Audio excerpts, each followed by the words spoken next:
قال فما خطبكم أيها المرسلون قالوا إنا أرسلنا إلى قوم مجرمين لنرسل عليهم حجارة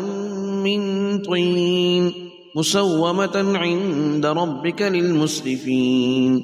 فأخرجنا من كان فيها من المؤمنين فما وجدنا فيها غير بيت من المسلمين فتركنا فيها آية للذين يخافون العذاب الأليم. وفي موسى إذ أرسلناه إلى فرعون بسلطان مبين فتولى بركنه وقال ساحر أو مجنون فأخذناه وجنوده فنبذناهم في اليم وهو مليم. وفي عاد إذ أرسلنا عليهم الريح العقيم ما تذر من شيء أتت عليه إلا جعلته كالرميم. وفي ثمود إذ قيل لهم تمتعوا حتى حين فعتوا عن أمر ربهم فأخذتهم الصاعقة وهم ينظرون فما استطاعوا من قيام وما كانوا منتصرين. وقوم نوح من قبل إنهم كانوا قوما فاسقين. والسماء بنيناها بأيد وإنا لموسعون والأرض فرشناها فنعم الماهدون ومن كل شيء خلقنا زوجين لعلكم تذكرون. ففروا إلى الله إني لكم منه نذير مبين ولا تجعلوا مع الله إلها آخر إني لكم منه نذير مبين. كذلك ما أتى الذين من قبلهم من رسول إلا قالوا ساحر أو مجنون أتواصوا به بل هم قوم طاغون فتول عنهم فما أنت بملوم وذكر فإن الذكرى تنفع المؤمنين. وما خلقت الجن والإنس إلا ليعبدون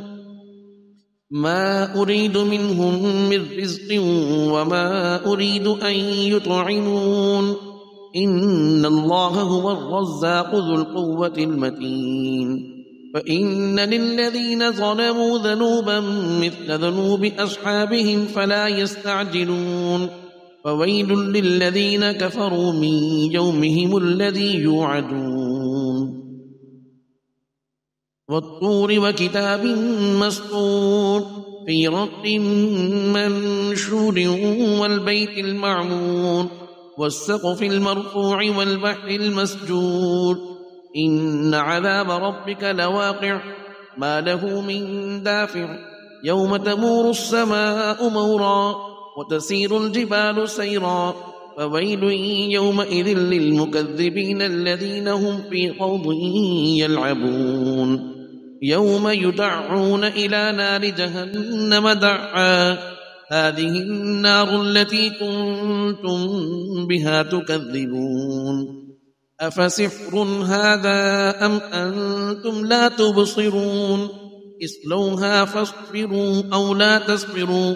سواء عليكم إنما تجزون ما كنتم تعملون. إن المتقين في جنات ونعيم فاكهين بما آتاهم ربهم ووقاهم ربهم عذاب الجحيم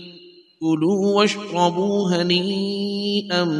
بما كنتم تعملون متكئين على سرر مصفوفة وزوجناهم بحور عين. والذين آمنوا واتبعتهم ذريتهم بإيمان ألحقنا بهم ذريتهم وما ألتناهم من عملهم من شيء كل امرئ بما كسب رهين. وأمددناهم بفاكهة ولحم مما يشتهون يتنازعون فيها كأسا لا لغو فيها ولا تأثيم. ويطوف عليهم غلمان لهم كأنهم لؤلؤ مكنون وأقبل بعضهم على بعض يتساءلون قالوا إنا كنا قبل في أهلنا مشفقين فمن الله علينا ووقانا عذاب السموم إنا كنا من قبل ندعوه إنه هو البر الرحيم فذكر فما أنت بنعمة ربك بكاهن ولا مجنون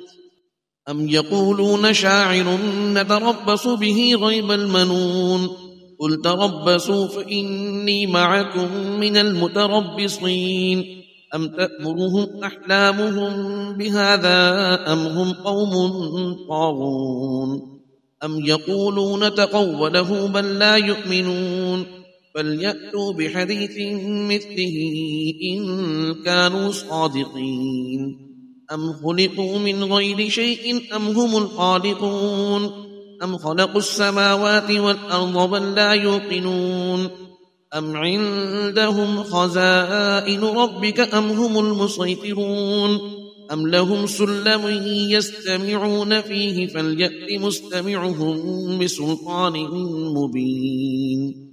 أم له البنات ولكم البنون أم تسألهم أجرا فهم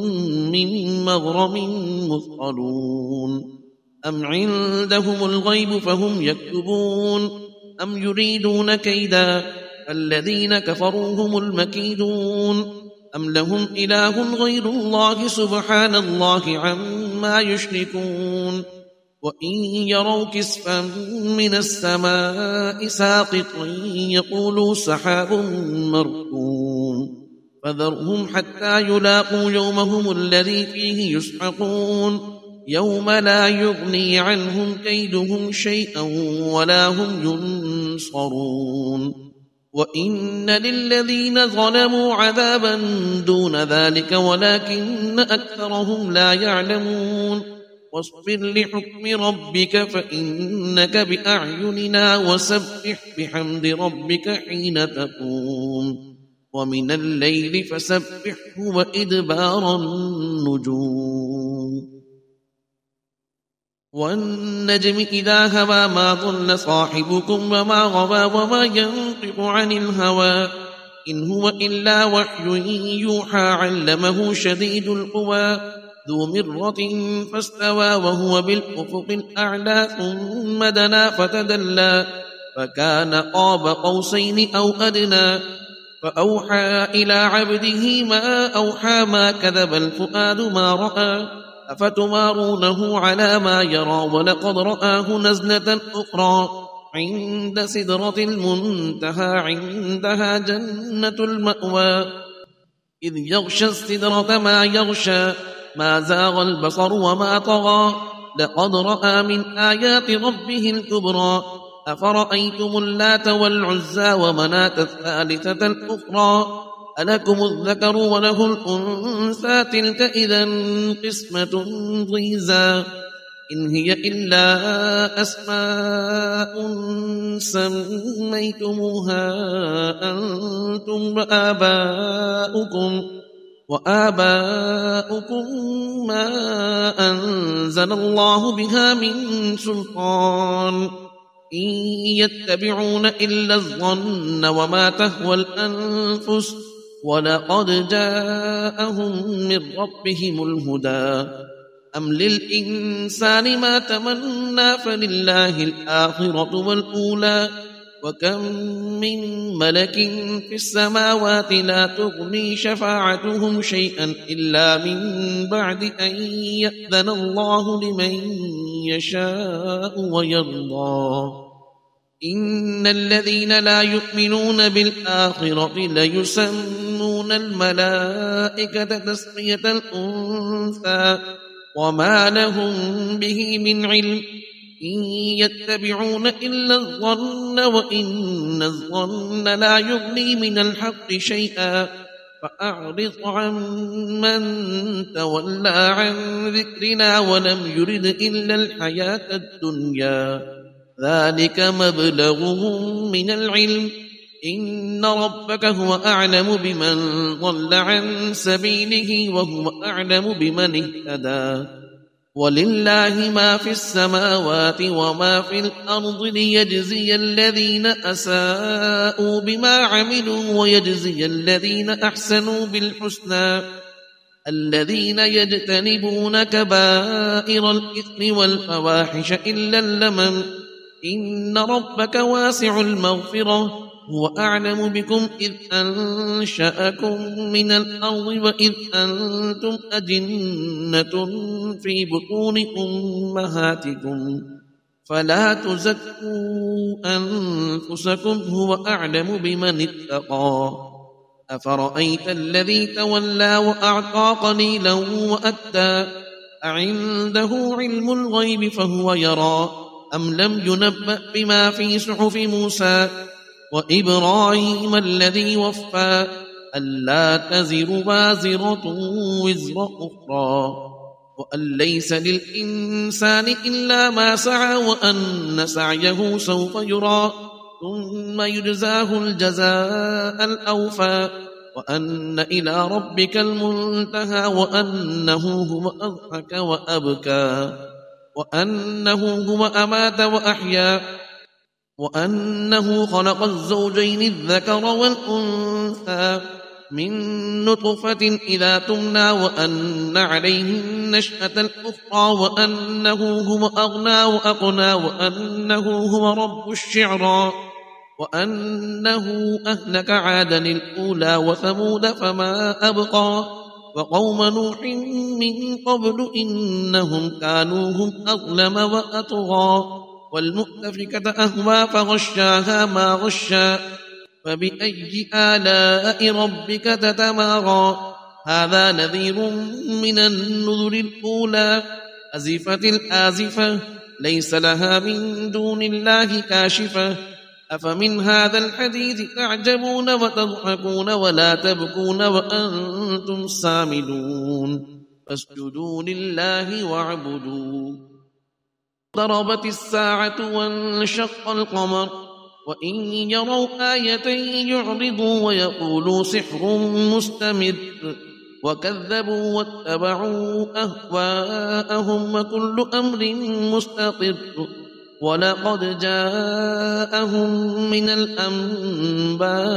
ما فيه مزدجر حكمة بالغة فما تغني النذر فتول عنهم يوم يدعو الداع إلى شيء نكر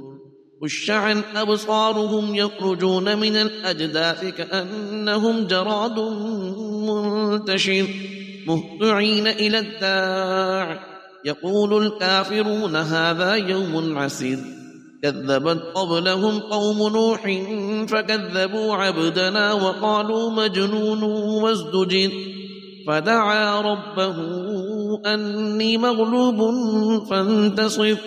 ففتحنا أبواب السماء بماء منهمر وفجرنا الأرض عيونا فالتقى الماء على أمر قد قدر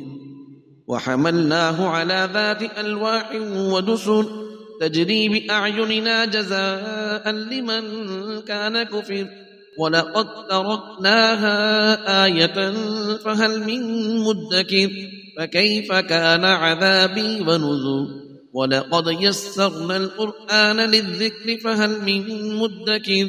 كذبت عاد فكيف كان عذابي ونذر إنا أرسلنا عليهم ريحا صرصرا في يوم نحس مستمر تنزع الناس كأنهم أعجاز نخل منقعر فكيف كان عذابي ونذر ولقد يسرنا القرآن للذكر فهل من مدكر كذبت ثمود بالنذر فقالوا أبشرا منا واحدا نتبعه إنا إذا لفي ضلال وسعر ألقي الذكر عليه من بيننا بل هو كذاب أشر سيعلمون غدا من الكذاب الأشر إنا مرسل الناقة فتنة لهم فارتقبهم واصطبر ونبئهم أن الماء قسمة بينهم كل شرب محتضر فنادوا صاحبه فتعاطى فعقر فكيف كان عذابي ونذر إنا أرسلنا عليهم صيحة واحدة فكانوا كهشيم المحتضر ولقد يسرنا القرآن للذكر فهل من مدكر كذبت قوم لوط بالنذر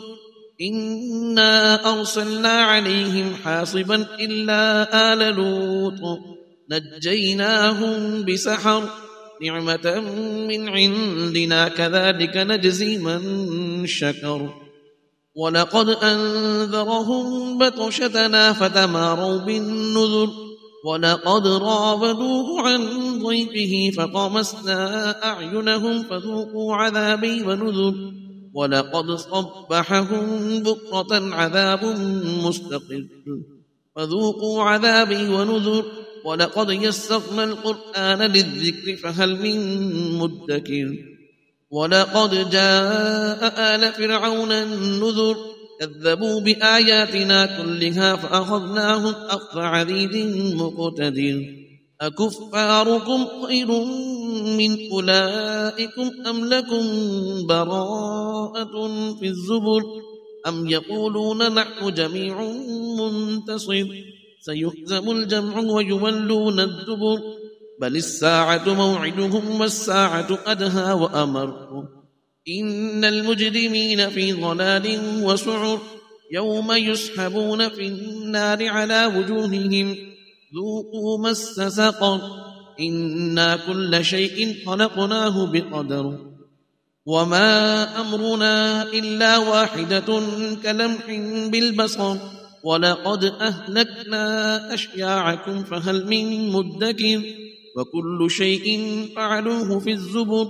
وكل صغير وكبير مستطر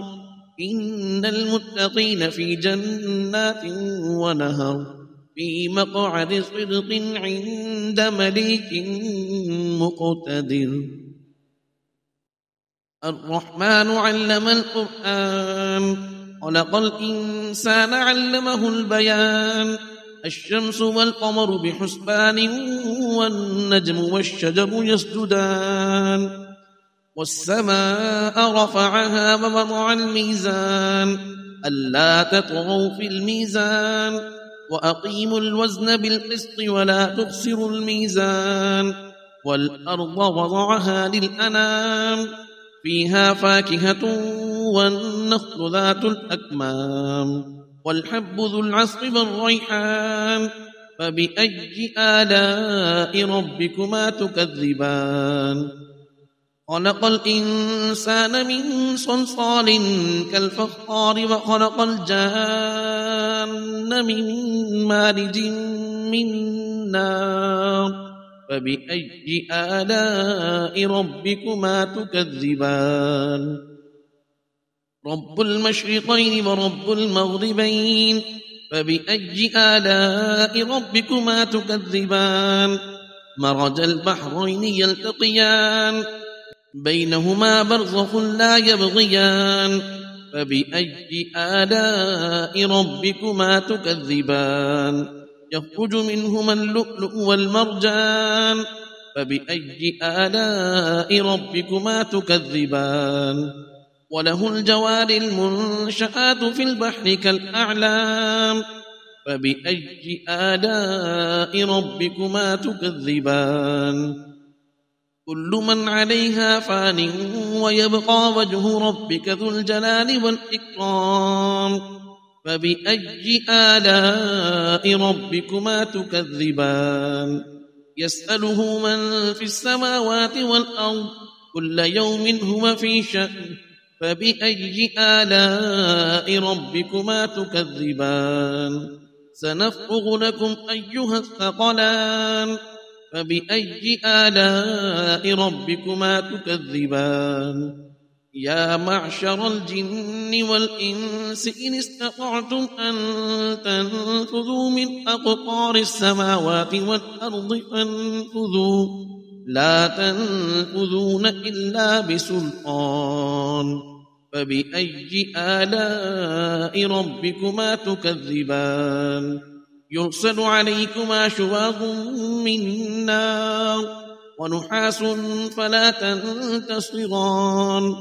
فبأي آلاء ربكما تكذبان فإذا انشقت السماء فكانت وردة كالدهان فبأي آلاء ربكما تكذبان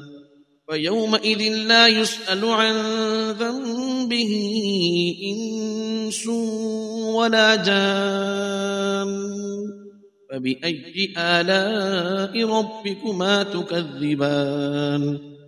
يعرف المجرمون بسيماهم فيؤخذ بالنواصي والأقدام فبأي آلاء ربكما تكذبان هذه جهنم التي يكذب بها المجرمون يطوفون بينها وبين حميم آن فبأي آلاء ربكما تكذبان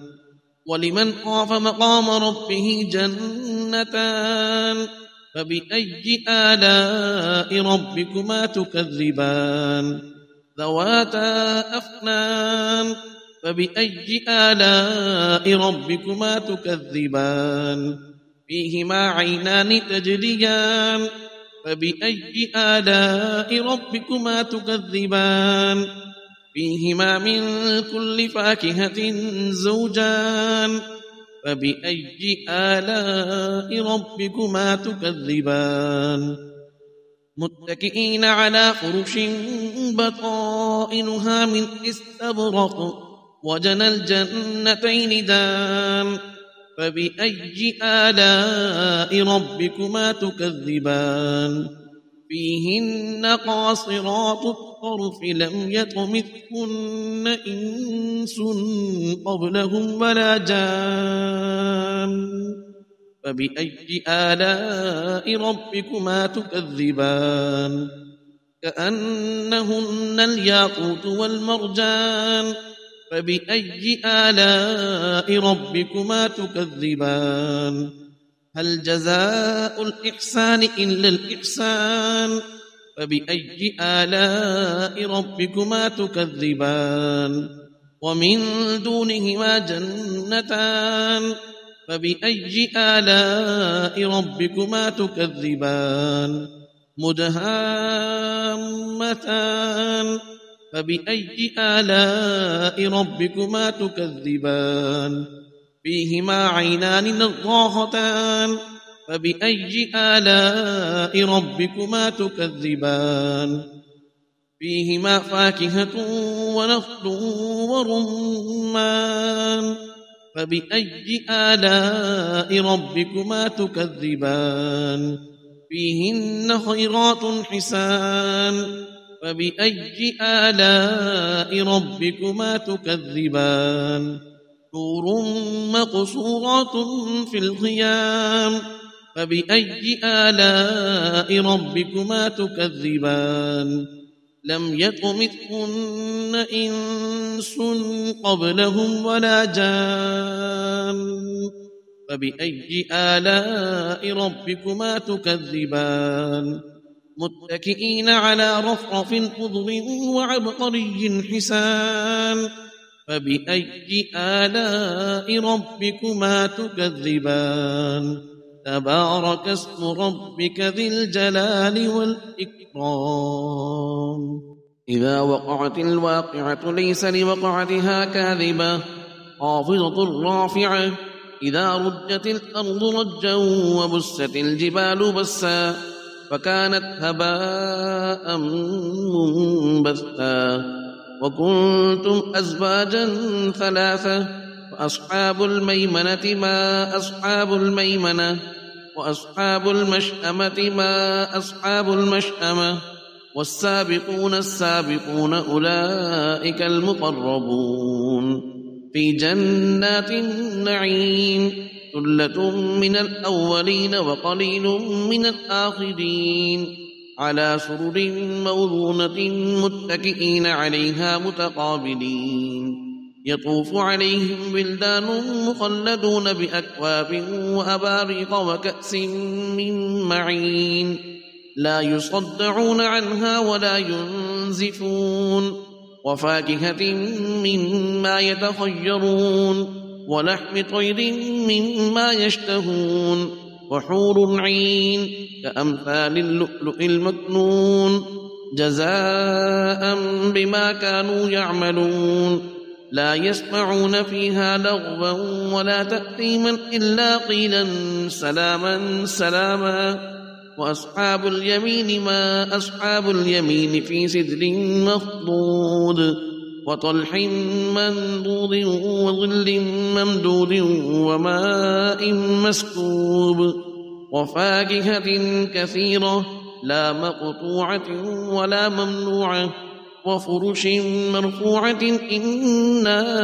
أنشأناهن إنشاء فجعلناهن أبكارا عربا أترابا لأصحاب اليمين ثلة من الأولين وثلة من الآخرين وأصحاب الشمال ما أصحاب الشمال في سموم وحميم وظل من يحموم لا بارد ولا كريم إنهم كانوا قبل ذلك مترفين وكانوا يصرون على الحنث العظيم وكانوا يقولون أئذا متنا وكنا ترابا وعظاما أئنا لمبعوثون أو آباؤنا الأولون قل إن الأولين والآخرين لمجموعون إلى ميقات يوم معلوم ثم إنكم أيها الضالون المكذبون لآكلون من شجر من زقوم فمالئون منها البطون فشاربون عليه من الحميم فشاربون شرب الهيم هذا نزلهم يوم الدين نحن خلقناكم فلولا تصدقون أفرأيتم ما تمنون أأنتم تخلقونه أم نحن الخالقون نحن قدرنا بينكم الموت وما نحن بمسبوقين على أن نبدل أمثالكم وننشئكم فيما لا تعلمون ولقد علمتم النشأة الأولى فلولا تذكرون أفرأيتم ما تحرثون أأنتم تزرعونه أم نحن الزارعون لو نشاء لجعلناه حطاما فظلتم تفكهون إنا لمغرمون بل نحن محرومون أفرأيتم الماء الذي تشربون أأنتم أنزلتموه من المزن أم نحن المنزلون لو نشاء جعلناه أجاجا فلولا تشكرون أفرأيتم النار التي تورون أأنتم أنشأتم شجرتها أم نحن المنشئون نحن جعلناها تذكرة ومتاعا للمقوين فسبح باسم ربك العظيم فلا أقسم بمواقع النجوم وإنه لقسم لو تعلمون عظيم إنه لقرآن كريم في كتاب مكنون لا يمسه إلا المطهرون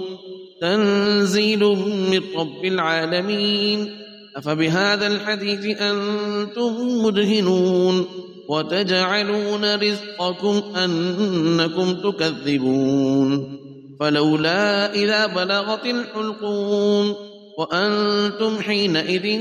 تنظرون ونحن أقرب إليه منكم ولكن لا تبصرون فلولا إن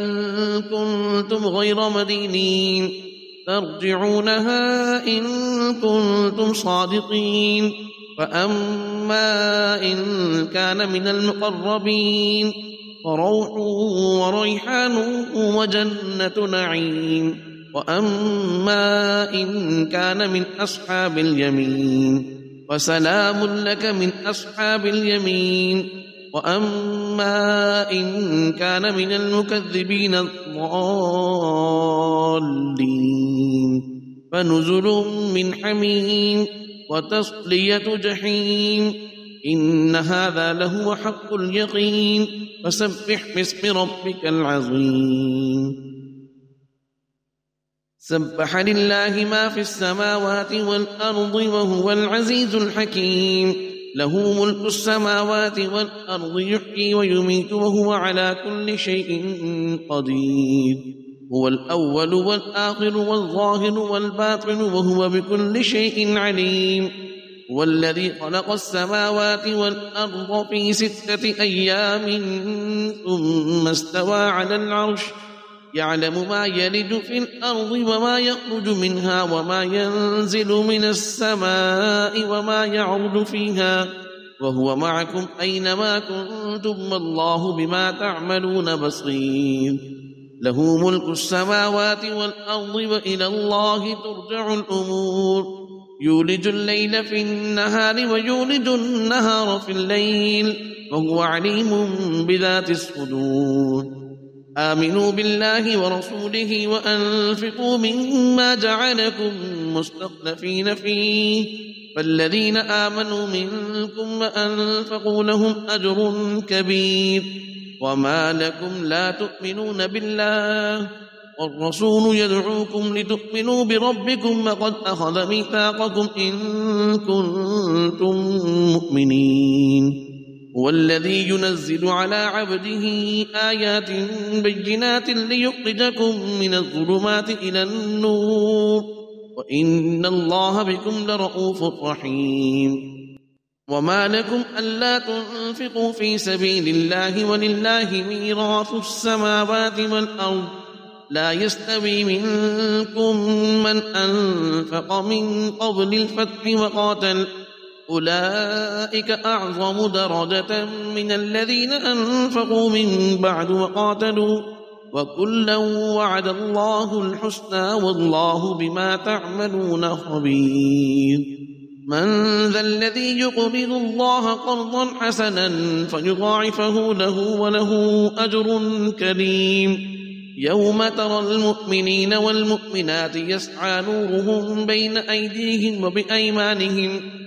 وبأيمانهم بشراكم اليوم جنات تجري من تحتها الأنهار خالدين فيها ذلك هو الفوز العظيم يوم يقول المنافقون والمنافقات للذين آمنوا انظرونا نقتبس من نوركم قيل ارجعوا وراءكم فالتمسوا نورا وضرب بينهم بسور له باب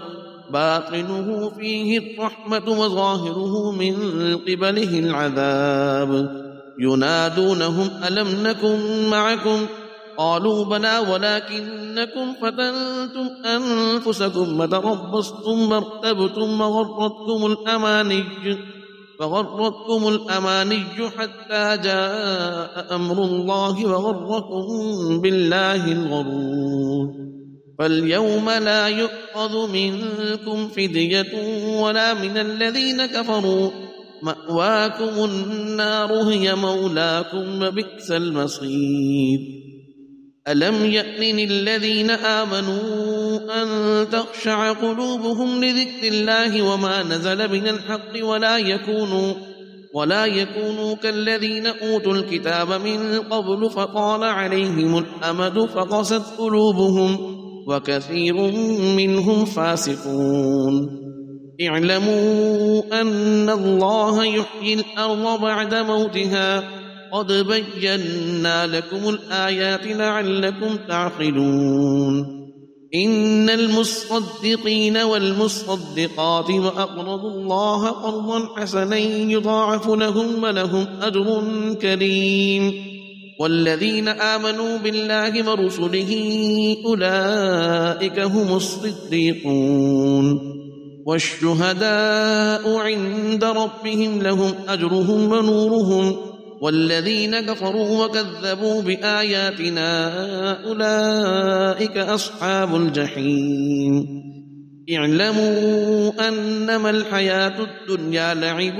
ولهو وزينة وتفاخر بينكم وتكاثر